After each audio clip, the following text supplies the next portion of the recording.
Have you ever heard this one? That eating on a budget means bland food, tiny portions, and living on ramen noodles? Well, I'm here to tell you that is a total myth.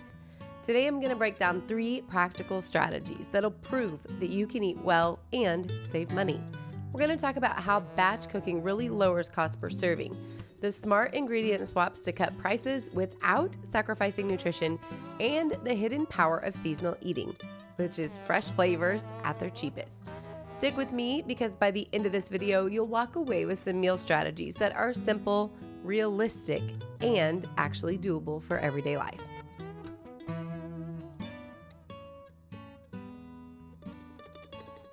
So let's start with one of the biggest money savers that people overlook, batch cooking.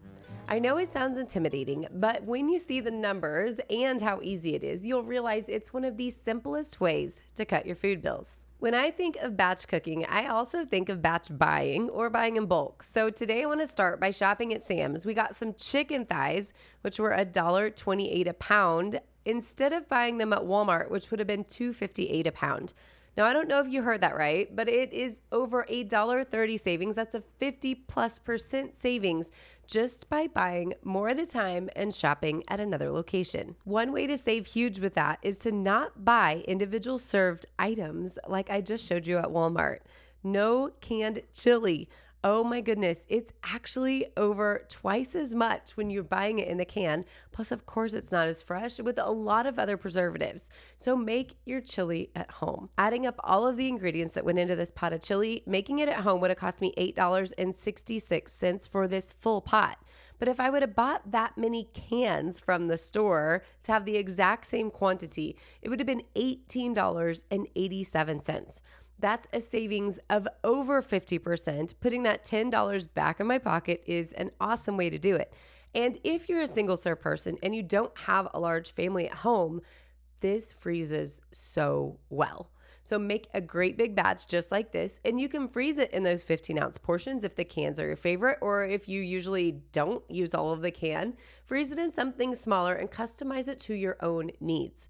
By doing simple swaps like this, you will really make a huge difference in your budget. While we're tempted to just look at the instant cost, meaning the pot of chili was $8.66, and I can get the chili for $2.22 if I buy it in the can, what you're not thinking about is the long-term benefits of making it at home. Now, yeah, if you're noticing here, I did forget to add the onions to my chili when I was throwing it all in the pan. So I just moved those over here to the stove where I was able to saute them up to my liking and go ahead and add them in. That's another advantage of making a product like this at home. You can customize it to your own liking, and you never have to worry about what's being added to that can. And while we're on the topic of chili, let's talk about beans. You can get canned beans at the store for around $1 a can, or you can go buy dry beans and cook them yourself. When you do this, it is a drastic savings over the individual price. You end up saving 59% by going to Sam's and getting a 12-pound bag instead of buying those cans. And since cooking up beans at home is so easy, this one is a no-brainer. All you have to do is take your beans out and weigh them. I'm using 1 pound of beans for this specific recipe with 8 cups of water. I'm going to throw them from dry with no soaking right into my Instapot. Now, if you want to soak them, feel free to do so. I've done some research on this and done them this way several times before with no issues. So into the pot, I'm throwing some garlic as well as a tablespoon of olive oil. This is a secret to prevent them from foaming up really big. So I'm also throwing in a bay leaf as well as some salt. And these are going to take about 20 minutes in the Instapot. Now, if you do open them up and they're not quite done to your liking, you can just put the lid back on and add 5 more minutes. They come to pressure super fast when you do that because the ingredients that are in there are already hot. So that one's a win. And while we're over here with the Instapot, I'm going to go ahead and prep up 4 pounds of ground beef. We're going to use those for chili, which you've already seen me make, but I'm also going to put some aside for a burrito bowl, which we're going to make just a little bit later. I find that batch cooking and the Instapot go hand in hand, especially when you're using an 8-quart. If you don't have one this big, definitely check it out. I like to get mine off Facebook Marketplace, but I will link the one I'm using down below. And speaking of things that I'm using that are really changing the game at my house, I want to take just a second to tell you about the sponsor of today's video, which happens to be WowCatch. Now, I am not sure about your area, but where we are, the flies have been absolutely atrocious this year.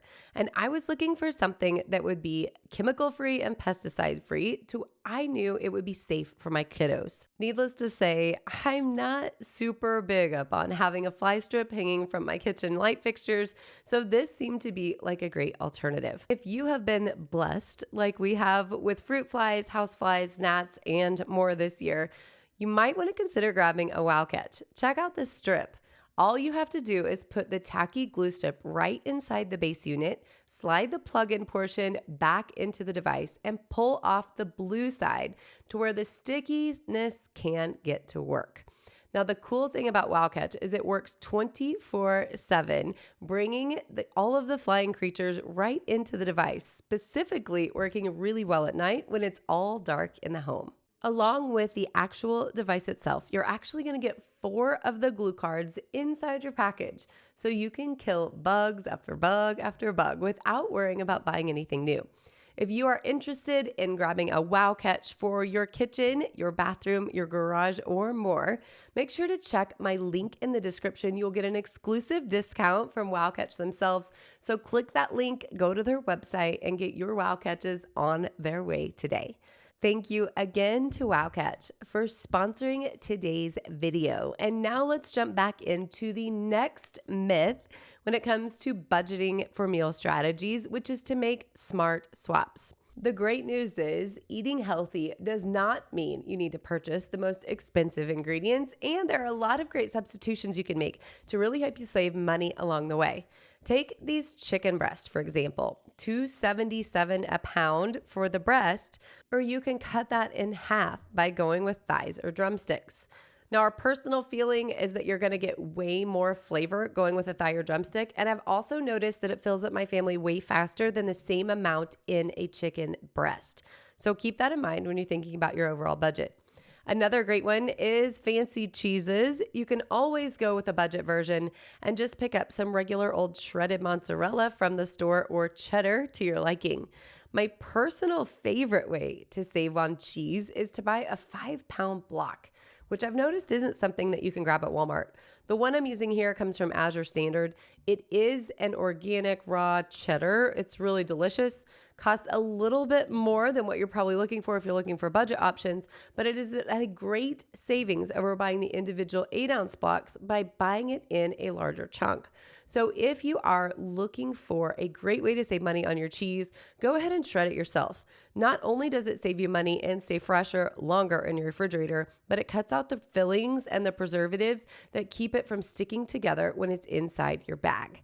Now, when it comes to storage, if you leave it wrapped up inside the wrapper that it comes in when you first get it, it's going to stay good for a very, very long time, as long as the air cannot get to it. But after you shred it, I like to put it in a glass container that's easily accessible inside the fridge for when we make things like taco bowls, burrito bowls, chili, or most of the items that I'm going to show you here today. And then my kiddos can just easily grab it, get what they need, and put it back inside the container. But for the cheese that we're not actually going to go ahead and put in the refrigerator right away, you just need to freeze it. It does not change the texture. It does not change the texture in any way. My biggest tip on that, though, is to make sure you're not just adding it all to the bottom of the bag like you see here in one great big ball, because when it comes time to thaw it will take way longer than if you gently spread it out in your bag like you see here. I also find that when it's spread out like this, I can take something like a rolling pin or even just whack it on the counter, and I can really break it up rather fast if I need it in a jiff. Now, I'm not sure if you're noticing a theme or not, but most of these swaps are not just good for your budget, but they're also better for your body. So now I want to take just a second to show you one of our favorite ways to save, which is adding beans to whatever meat you're using for your burrito or taco bowl. Adding beans to a meal like this stretches your protein source way further. So if you add a little bit of meat and maybe half and half on the beans, you're still going to get that huge pack of protein. Plus, you're going to spend way less than you normally would on the exact same meal. Now, if you want to stretch out a little further, you can also add rice, but I just decided not to do that for my crew today. The third myth I want to tackle today is that fresh produce is always expensive. Actually, if you buy seasonally, not only is it cheaper, but it tastes way, way better. On average, you can save 20 to 50% off your produce by buying it in season as compared to off season, and sometimes even more. On high demand items like berries, tomatoes, peppers, onions, and greens, sometimes you can save up to 70% during peak harvest. It's cheaper in season because it is local and abundant, which means less transport, less storage, and no spoilage costs needing to be calculated into the final product. The shorter your supply chain is, the better price you can get. So if you know anybody that has a large garden or a farmer, you can often get great prices by going direct and getting the middleman out of the way. One more reason why you can cut that price is because you don't have the need to import. That means you can avoid tariffs, shipping, and fuel costs by buying something that's in season right now. On average, a family shopping smartly with seasonal produce can cut out 25 to 35% off their fresh produce bill every single year. To demonstrate this point, I am going to share with you a recipe that's been around my husband's family way longer than I have, and that is their homemade vegetable beef soup, which is absolutely delicious. It's one of my kiddos' absolute favorites, so I'm always happy when I can make it here at home with seasonal ingredients that I can find close to home. So earlier you saw me put some beef into water and put some vinegar in it and set it over on the stove. I set it there for 20 minutes, and that allows the vinegar to start working on the meat itself and to help release all of the really, really nutrient-dense food that's still inside those bones. I actually used a cut called soup bones, which is straight from our butcher where we got our cow processed. These bones have a lot of marrow and make really good stocks as well as soups, of course. So letting it sit really helps that process along.